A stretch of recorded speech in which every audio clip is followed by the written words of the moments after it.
Welcome to my writer page. This is the story of a codependent who found freedom because of Brent Spiner's love for me. As I've mentioned in a previous video, I've had a lot of narcissists in my life. I was raised by one. My mother was a narcissist. My ex-husband was a narcissist. What happened was, as a result of being raised by a narcissistic mother, I became a codependent. My sister turned into a narcissist just like my mother.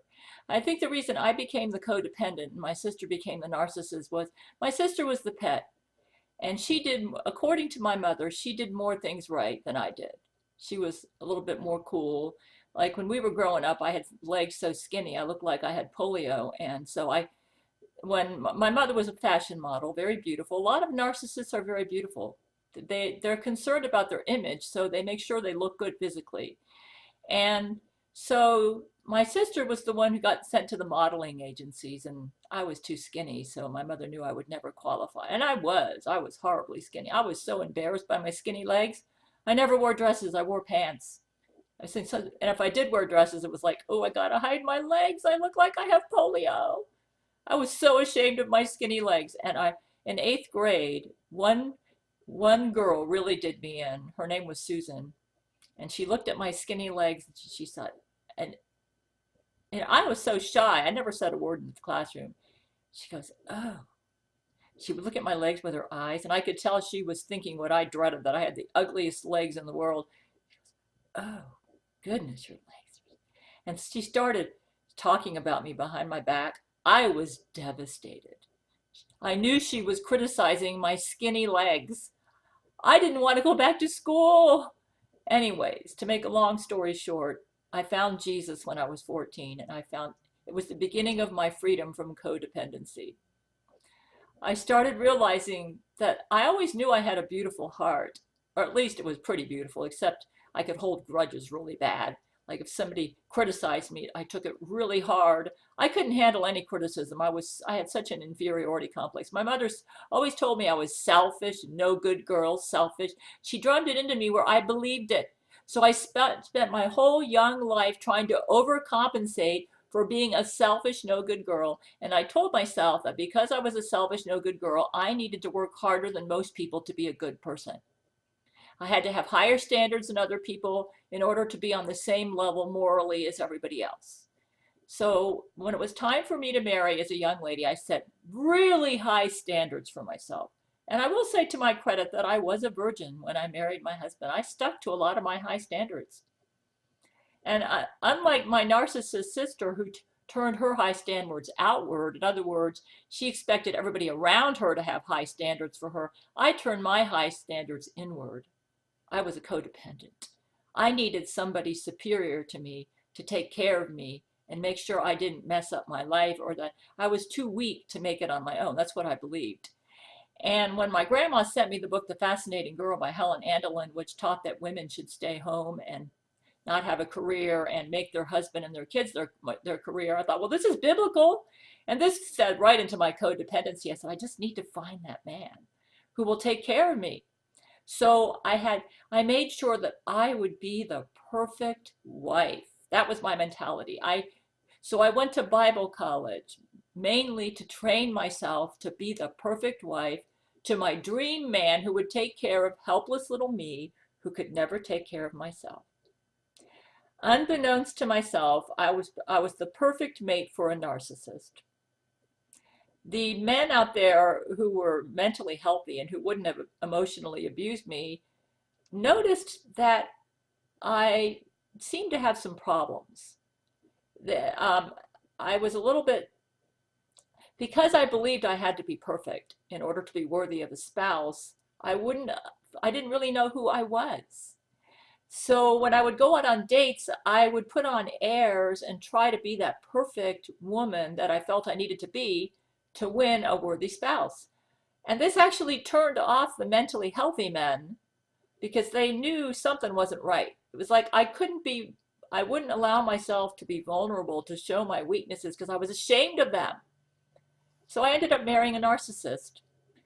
And to make matters worse, the Jesuits knowing my King David, Catherine the Great profile, which I wouldn't have dreamed I had a King David, Catherine the Great profile. I thought I was inferior. So I ended up marrying a narcissist, and I just became a codependent with him.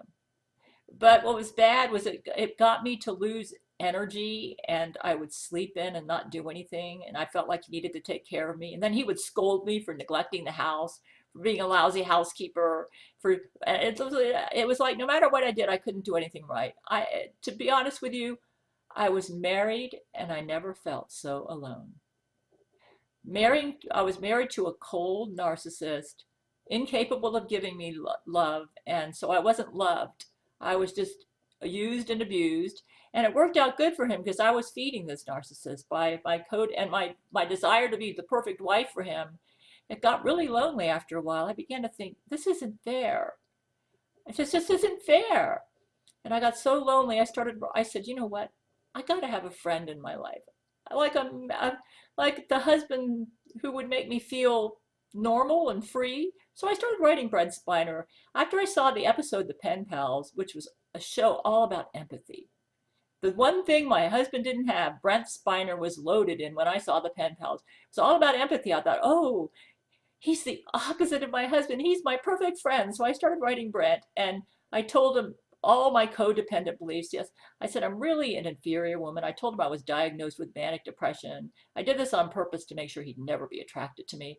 And I said, oh, my husband has to put up with so much, I told him. But I said, no marriage is perfect. We all have to put up with each other's faults. And that's just the way it is. And that's what I was writing Brent Spiner. I said, but I believe that there is greatness in the world. And I think you understand that. And I believe that it's possible for us to rate. I was trying to escape my codependent. It was subconscious. I didn't know it at this time. I was trying to be true to my inner self, to who I really was.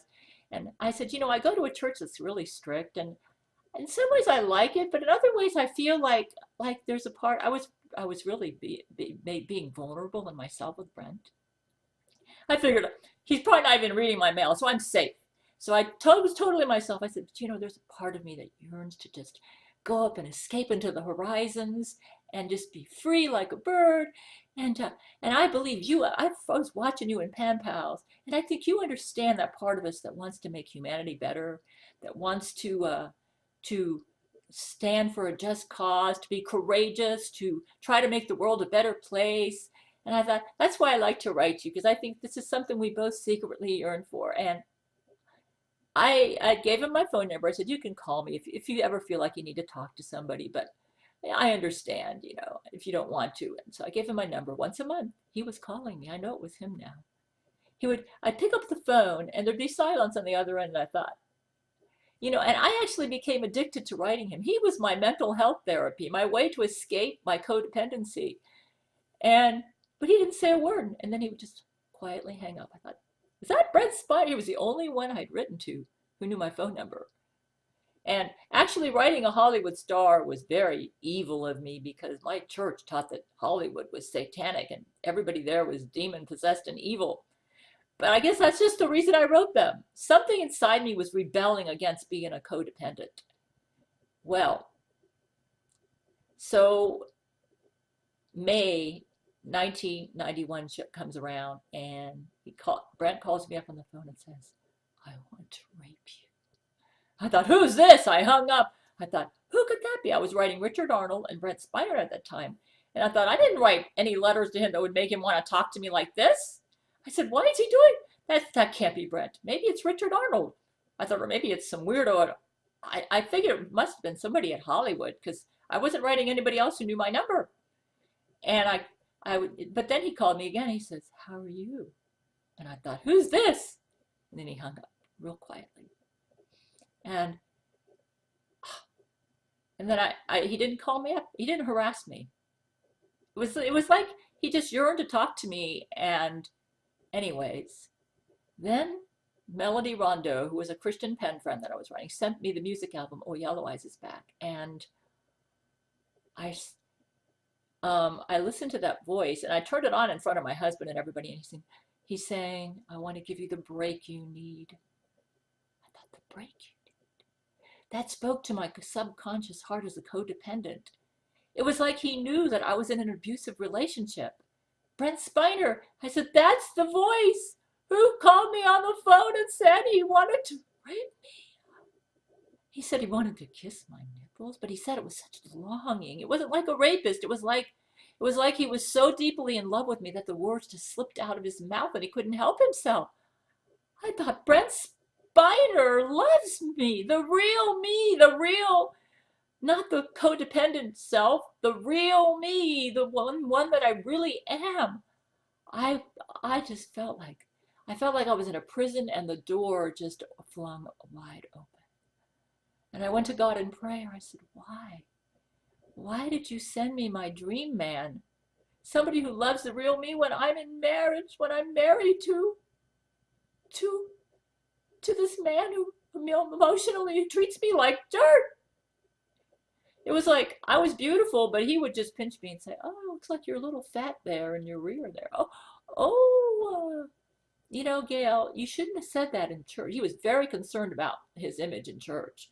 If I said anything in church that made him look bad, oh, did I hear about it when I got home? It's like, Gail, that was the absolutely wrong thing to say in church. It just gives people the impression. And he said, you shouldn't tell people that you're Asian either, Gail, that you're Asian and white blended. He said there are a lot of people that feel they're prejudiced against that, and they feel that that is a sinful combination. He would tell me stuff like this. And I would listen to him and think, wow. He said, yeah, it just creates the wrong impression, and we don't want to do that. He would tell me stuff like that. And this is man, he was a narcissist. He was very concerned about his church image. As a narcissist, he was what we call a spiritual narcissist. Those are the kind of narcissists who pretend to be spiritual, but yet I never saw him read his Bible. He never ever showed any true humility or any genuine love for Jesus. It was all fake. It was just that he wanted everybody to think he loved Jesus, but he didn't really love Jesus. I figured that out. So Brent fell in love with the real me, and I thought, oh Lord, what do I do? I love him, and I want to be able to help meet his needs. I can tell he loves me, Lord. And I said, you know what? I know I'm a very intelligent woman. And I had only been a housewife and mother. I deliberately chose to stay home, which I felt was the biblical thing to do. And it is in a way. But Jesus doesn't want a woman to be a codependent on her husband. So I said, you know what? I've always dreamed of writing the great novel. In my high school years, I tried writing Gone with the Wind. And I mean, something like Gone with the Wind, because I was so moved after I wrote it, but it stunk. And I said, I actually kept a journal for about a year, and I read it and I thought, this is boring. I can't write, forget it, you know. But now that Brent came into my life and I saw he had the courage to be true to his true self, I said, you know what I think my true self is? I think my true self is a writer.